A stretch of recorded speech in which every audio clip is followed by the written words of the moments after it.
शेतकरी, युवक, उद्योजक असे सर्व विषय, आरोग्य, शिक्षण असे सर्व विषय यामध्ये आम्ही घेतलेले आहेत। जो महत्त्वाचा विषय आहे तो म्हणजे कालच केंद्र सरकारचं बजेट घोषित झालेलं आहे आणि त्यामध्ये लखपती दिदी योजना घोषित झालेली आहे। त्यामध्ये महाराष्ट्राला 25 लाख महिलांना लखपती दिदी करण्याचं उद्दिष्ट केंद्र सरकारने ठेवलेलं आहे आणि त्याची सुरुवात कोल्हापूरातून करावी या दृष्टिकोनातून आम्ही प्रयत्न करणार आहोत। त्याचबरोबर महिला बचत गट आज कोल्हापूर जिल्ह्यामध्ये 27,000 बचत गट आहेत। त्यांच्यासाठी केंद्र सरकारची एक उमेद म्हणून एक योजना आहे, ते उमेद भवन कोल्हापूरमध्ये शहराच्या मध्यवस्तीमध्ये उभारण करण्याचा एक मानस आम्ही ठेवलेला आहे, ज्याच्यामध्ये जिल्ह्यातील सर्व बचत गट आपल्या उत्पादित केलेल्या वस्तूला त्यांना बाजारपेठ मिळेल। त्याचबरोबर अंगणवाड्यांचा सगळा दर्जा सुधारला जाईल। समृद्ध प्राथमिक आरोग्य केंद्र जे आहेत ते 81 आरोग्य केंद्र आहेत। यामध्ये ज्या पायाभूत सुविधांची आवश्यकता आहे त्या केल्या जाणार आहेत। हक्काचं सर्वांना शालेय शिक्षण दिलं जाणार आहे। त्याचबरोबर हिरकणी कक्ष ज्याच्या माध्यमातून रुग्णांना व महिलांना आरोग्यसेवा दिली जाते ते सर्व सोलार कक्षेमध्ये आणण्याचा आमचा प्रयत्न असणार आहे।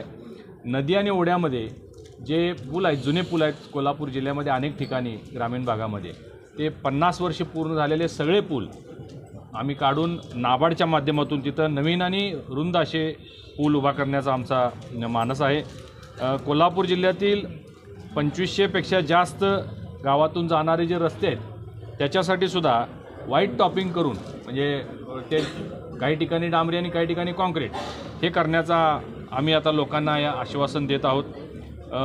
जलजीवन मिशनच्या माध्यमातून जिल्ह्यातील सर्वच गावं या कक्षेमध्ये पिण्याच्या पाण्यासाठी आणलेले आहेत। साधारण 65 गावं अजून उर्वरित आहेत, ती गावंसुद्धा यामध्ये घेतली जातील आणि प्रधानमंत्री मोदींचं जलजीवन मिशन 100% सक्सेसफुल करण्याचा आमचा विचार आहे।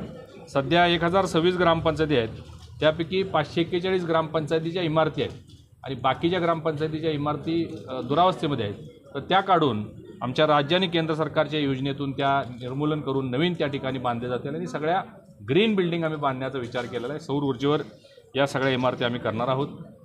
जिल्ह्यामध्ये असणाऱ्या ज्या स्मशानभूमी आहेत, अनेक स्मशानभूमी दुरावस्थेमध्ये आहेत, त्या सगळ्या अद्ययावत करण्याच्या दृष्टिकोनातून, तिथं येणाऱ्या लोकांच्यासाठी सोय करण्याच्या दृष्टिकोनातून आमचा प्रयत्न असणार आहे। दुधाळ म्हैशींसाठी जो उपचार केंद्र असतो, त्यांना आहार लागतो, यासाठी सुद्धा आम्ही भारतीय जनता पार्टीच्या वतीनं काही योजना जिल्हा परिषदेच्या माध्यमातून आणणार आहोत।